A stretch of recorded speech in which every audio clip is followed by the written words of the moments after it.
الكلب ده بتاع مين؟ بتاع سليم. سليم بنعوض عنه بإير. ضمير الملكية اللي بيجي مع إير هو إيه؟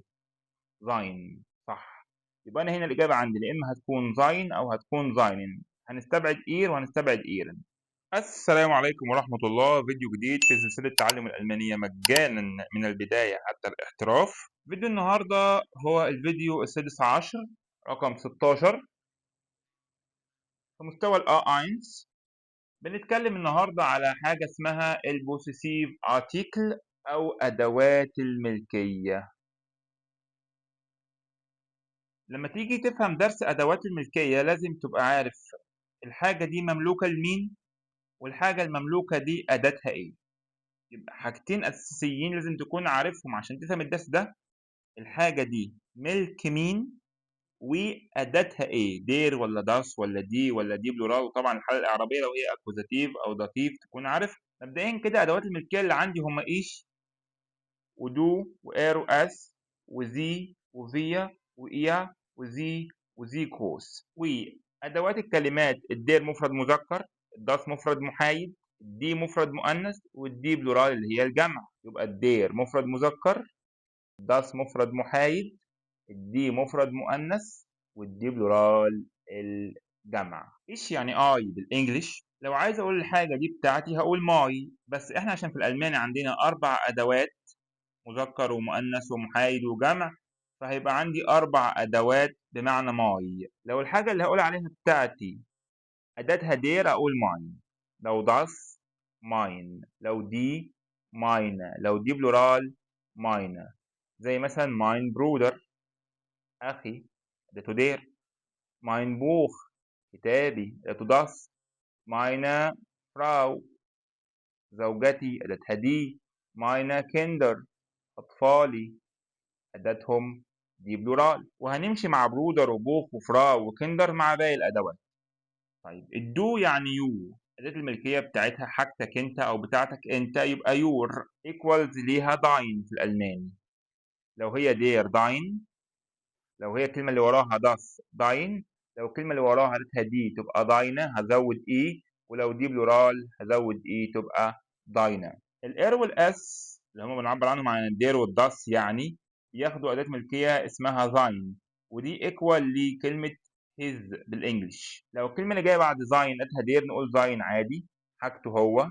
لو داس زاين مفيش تغيير، لو دي زاينة، ولو دي بلورال برضه زاينة. زي يعني هي، الحاجة بتاعتها هي تبقى اير لو اللي بعديها دير، وبرضه لو اللي بعديها داس تبقى اير، ولو اللي بعديها دي المؤنث تبقى ايرة، ولو دي بلورال تبقى ايرة برضه بنزود ايه. فير يعني نحن، فير يعني نحن، حاجتنا احنا يعني انظر اللي هي اور بالانجلش يعني. فلو دير انظر مفيش مشكلة، ولو اللي وراها داس انظر، لو الاسم اللي وراها أداة داس انظر مفيش مشكلة. لو دي أو دي بلورال تبقى انظر بإضافة إيه، وهكذا هنطبق الباقي. مثلا إير يعني أنتم، حاجتكم أنتم.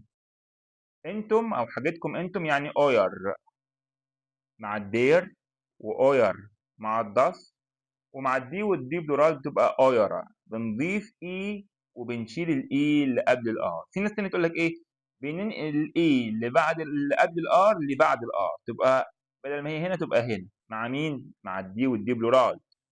وفي ناس تقول لك إحنا بنشيل الإي ونحط إي بعدها. كده أو كده مش فارقة الطريقة، أهم حاجة تعرف إن في أويرة بتنتهي بإي، ومفيش طبعا قبل الآر إي مع الدي والدي بلورال. زي اللي هي دي معناها هم، تعبر عن الجمع، حاجتهم هم تبقى إير لو دير، وإير لو داس، وإيرة بنحط إيه لو دي أو دي بلورال. آخر ضمير عندي اللي هو زي جروس، حضرتك أو حضرتك أو حضراتكم. لو عايز أقول دي حاجة حضرتك أو حاجة حضرتك تبقى إير مع الداس إير، ومع الدير إير، ومع الدي والدي بلورال إيرة. حد هيقول لي هفرق إزاي بين إير دي وإير دي؟ هنا إير بتاعت الزي جروس دايما الاي بتاعتها بتتكتب كابيتال، زي ما الاس هنا كابيتال، اس جروس يعني كابيتال بالالماني.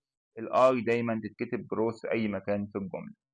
اما هنا الاي سمول عادي مفيش فيها مشكله هي ودي. خلي بالك انت هنا عندك اير يعني انتم، اير يعني حاجتها هي، إير يعني حاجتهم هم، إير يعني حاجة حضرتك. هو الموضوع ده ما يلخبطش هير؟ لا ما يلخبطش، أنت مع الاستخدام أو مكانه فوق الجملة هتفهم إذا كان ده إير اللي هي أنتم أو ده إير اللي هو ضمير الملكية.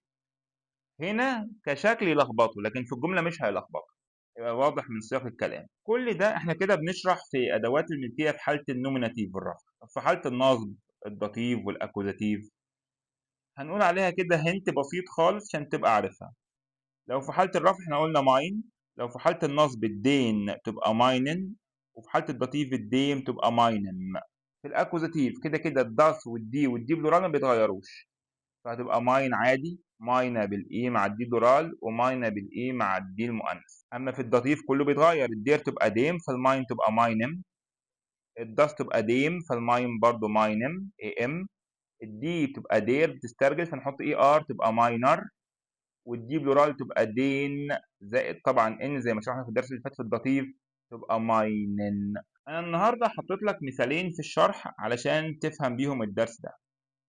لو هو جاب لك مثال زي كده وقال لك سلمى hat eine Katze، تعالى ناخد بايشبيل عشان نفهم اكتر. اول اكزامبل بيقول لك سلمى hat eine Katze، يعني سلمى عندها قطه. إير ولا إيغا ولا إيغن ولا إيغم كاتسا ist krank، قطتها تكون مريضة. القطة أداتها دي.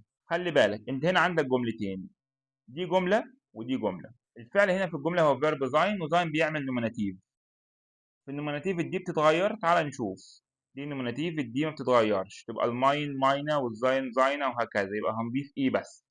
ايه هنا متضاف له ايه؟ ايرا. الجمله اللي وراها اصعب سنه فركز فيها. سليم هات اينن هوند، سليم عنده كلب. زاين زاينن اير ولا ايرن هوند است جلب، الكلب بتاعه لونه اصفر. مبدئيا كده هو هنا قال لك اينن هوند في الجمله الاولى، يعني معناها ان الهوند اداتها دير وهي هنا اكوزاتيف، عشان فعل الجمله هنا هابن بيعمل اكوزاتيف. اما هنا في الجمله الثانيه الفعل هنا اس ما بيعملش اكوزاتيف، بيعمل نوميناتيف عادي جدا حاله الرفع. طيب الكلب اداته دير، الكلب أداته دير. الكلب ده بتاع مين؟ بتاع سليم. سليم بنعوض عنه بإير. ضمير الملكية اللي بيجي مع إير هو إيه؟ زاين، صح. يبقى أنا هنا الإجابة عندي يا إما هتكون زاين أو هتكون زاينن، هنستبعد إير وهنستبعد إيرن. الكلب أداته دير، الدير بتبقى آخرها إي ولا إي إن ولا مفيش في آخرها حاجة؟ تعالى نشوف. الدير مع الزاين مفيش آخرها حاجة، يبقى هناخد زاين بس من غير تغييرات. ولو مشيت بالطريقة دي مش هتغلط تاني في أدوات الملكية. لو وصلت لحد هنا احنا كده خلصنا درس النهاردة. اعمل فولو لو انت عايز تشوف باقي سلسلة الأ1، وبالتوفيق إن شاء الله.